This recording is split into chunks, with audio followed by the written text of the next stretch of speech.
Video game journalists are wackos, guys. Yeah, you heard it here first. There's an anti-white video game journalist who, funny enough, is white.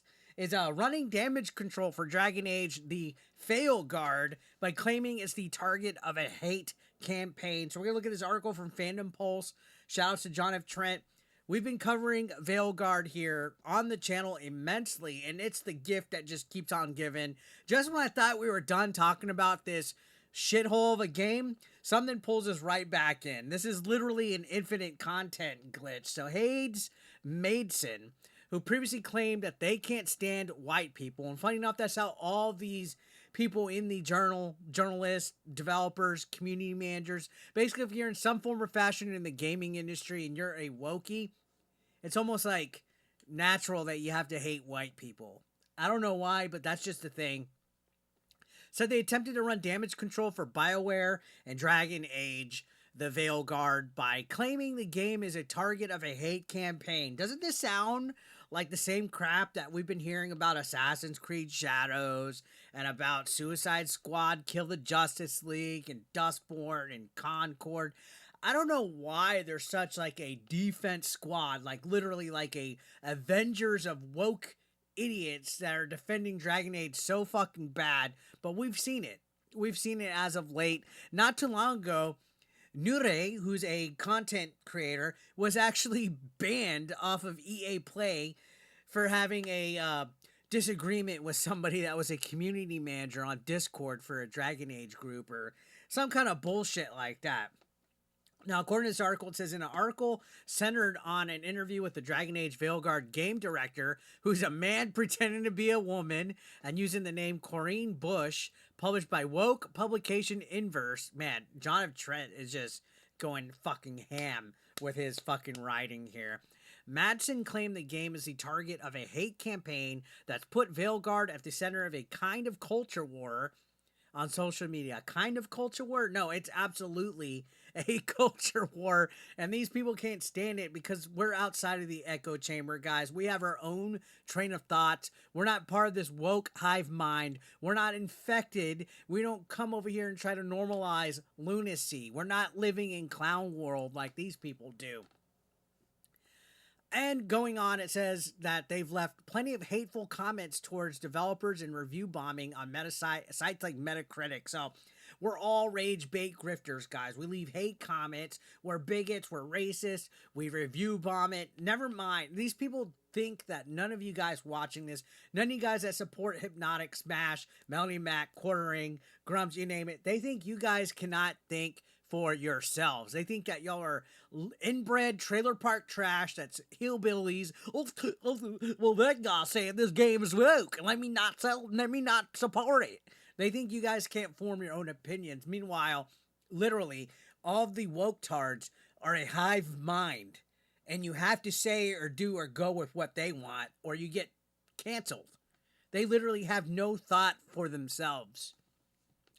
Going on, this article says not only did he claim Dragon Age Veilguard was the victim of this hate campaign, but he claimed it was also targeting other games. So, of course, wow, speak of the devil right here. He says, for most of this year, Assassin's Creed Shadows has been the constant target of a hate campaign. And we have definitely been covering Assassin's Creed Shadows, and it's not a hate campaign. It's literally people protesting Ubisoft at this point because Ubisoft just sucks. Says the art director recently condemned the backlash and harassment of the studio and that the team has faced. The creator of the indie game Tales of Kenzera, Zhao, Abu Bakr Salim, which we saw him at the Game Awards. I was like, why is this guy presenting at the Game Awards? His game bombed. Has also been vocal about the fever pitch of racism of the game and its team has received, right? Yeah, that game sucked. Okay, you're just using racism as an excuse. You're blaming it on gamers. These guys, they find ways to call you a bigot, hateful, racist if you don't play along with them. Because they want things their way at the end of the day. And guess what? This modern audience that they're trying to cater to, it does not exist. We've proven it. Modern audience, where are you guys? You don't exist. You're nowhere. Okay? Ironically, Dragon Age was the true peddler of hate as it pushed a deranged and evil gender ideology. which what they're talking about is the transgender top surgery scars. Also, there was the whole cutscene where you're misgendering somebody and you have to do a barf to prove that you're sorry for misgendering somebody. Lots of fucking cringe in the game. On top of that, move the woke DEI nonsense aside. Bad character design, bad writing, bad gameplay. I'm waiting for this to become like literally like a free Game Pass or PlayStation Plus game because I'm not spending a buck on this bullshit. So this goes on to say how the game launched at the end of October and it hit an all-time peak concurrent player count of just 89,418 on November. And as of the writing that this article was at, the last 24 hours, the peak concurrent player count only hit 9,437. That's a decline of 89.4%. So, oh, well, it's a single player game. People aren't playing the game no more. No, with a franchise as big as like Dragon Age, they want players to play it. And you can still look, the proof's in the pudding if you go to achievements, Xbox achievements, PSN trophies. People aren't completing the game. They're not going past a certain chapter in the game. People are picking this game up, putting it down, and never touching it again to the point where literally BioWare came out and said that they're not even going to do DLCs or expansion updates for this game, that they're moving on, right? If this game was any remote success, they would be supporting it with extra content this day and age. And on top of that, they just haven't even announced how many copies this game has actually sold. Where's the bragging at? So back to Hayes. This article at Fandom Pulse goes on and talks about some of the stuff that he said on social media, which fits the brand. We've seen all sorts of other community managers, developers, art directors, you name it, spout all this bullshit on social media, and then they go protected tweets, or they go private, or they delete. The internet never forgets, and this guy basically post stuff like this. Boy, I can't stand white people. And these are the people like with Mercante where they believe that you can't be racist against white people. Never mind that they're actual like literally like more often than not a white person. Like I don't know why they're taught to hate themselves. But you could see quote tweeting somebody that was talking about the Boston Tea Party and how it happened after years of protest fell on the deaf ears of the king in parliament. It was the only avenue left. It was from 2020. Right? So that's one tweet. In June, they reacted to this announcement where the PlayStation 5 event was rescheduled, postponed, saying, cue all the mad white people. Like, come on, this isn't important right now. And I'm saying that as someone whose entire career is steeped in video games. Why do they hate white people so much? And why do they have to attack their consumer base so much? The people that basically are the reason why you have a job in this industry are the people that you attack. I don't know why they're all like that. So this was June 2020. And this was, I don't remember what the postponement was, but more than likely it was probably something to do with the pandemic at the time. And, you know, complaining about white people and making it about some kind of woke political identity politics bullshit for attention. Like at this point, these guys just like to be snarky just to be snarky. You can see another tweet from 2019 even. As much as I love Devil May Cry, I certainly don't need another game with a snarky white guy. Like, why is that what they zone in on? I personally know a developer, and I'm not going to say what name they are. They make indie games on the Nintendo Switch. And they said the best thing about our studio is that no people that are white work there. But the guy himself is fucking white. So, how does that work? I hadn't talked to the guy ever since he fucking said that. Going on, says Trisha and a lady are great characters that deserve far more than they've been given. Continuing on, here's another one. It's not my job to recognize my white privilege. So they do this like bootlicking, like, oh, I have to count, constantly virtue signal that I'm sorry for what my ancestors, the great colonizers, did. These are the type of people that you see on TikTok kissing the boots of POCs. Like they have to be like they in a way they're making themselves a victim, an oppressed person because of stuff that they had nothing to do with. They label themselves as, oh, I have white privilege. Like, oh, guys, sorry, I'm trying not to get my white privilege out there. Like, fuck off. Fuck off. On my massive platform, it's just about the most white privilege thing I've ever heard, right? So this was in response to Ninja. They all hate Ninja now, too, by the way. Even Mercante hates Ninja. But you can see they're just constantly saying, it's not my job to recognize. Like, why do you make white privilege a big fucking deal?